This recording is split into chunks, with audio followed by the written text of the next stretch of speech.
Jadi beberapa waktu setelah kejadian, pos 6 ini akhirnya dipindahkan agak menjauh dari titik lama.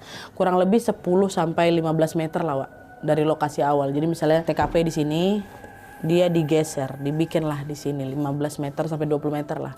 Tujuannya dipindahkan supaya petugas-petugas yang jaga di pos 6 itu nggak kepikiran terus sama kejadiannya Ian atau sama TKP lama lah, kejadian Riko. Tapi ternyata pemindahan pos itu nggak otomatis bikin suasananya kembali normal, Wak. Karena setelah berpulangnya Riko, itu memang mulai tuh muncul berbagai cerita dan pengalaman aneh dari beberapa security yang masih bertugas di area itu. Awalnya cerita-cerita itu cuma dibahas dari mulut ke mulut aja, Wak. Tapi makin lama ini jumlah orang yang ngalamin tuh makin banyak. Ini Ian ceritain beberapa. Cerita pertama tuh datang dari Bayu, security lain yang pada saat itu lagi jaga malam sekitar 1 minggu setelah berpulangnya Riko. Waktu itu Bayu ini lagi ngecek area sekitar pos 6.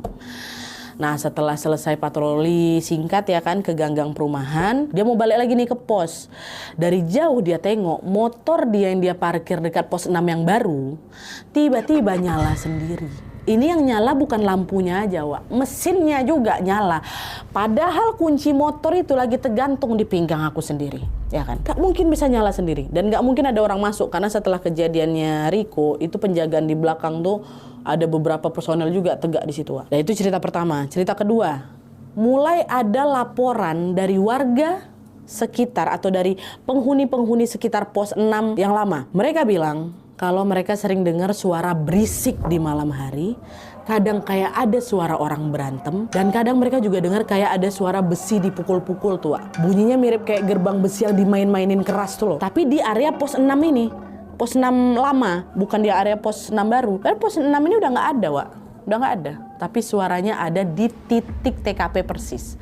Dan yang lebih anehnya lagi, ada juga satu kejadian yang cukup bikin ini satu tim bingung, Nat. Jadi waktu itu menjelang Isya, ada tukang bakso, ya kan. Nah, si tukang bakso ini ada, tapi di area belakang, Wak. Akhirnya waktu ketangkap sama si satpam ini diomelin kan, Pak, ngapain kok bisa masuk ke sini? Ya ke pos dulu, katanya. Nggak boleh loh, Pak, masuk ke sini. Nah, waktu ditegur ini, tukang bakso tuh bingung. Emang nggak boleh masuk ya, Pak? Nggak boleh. Siapa ngizinin Bapak masuk sampai sini? Nah, di situ si tukang bakso nunjuk ke arah pos 6. Itu loh, Pak. Tadi saya diizinin sama petugas yang jaga di pos itu. Dia juga sempat beli bakso saya, katanya. Hah?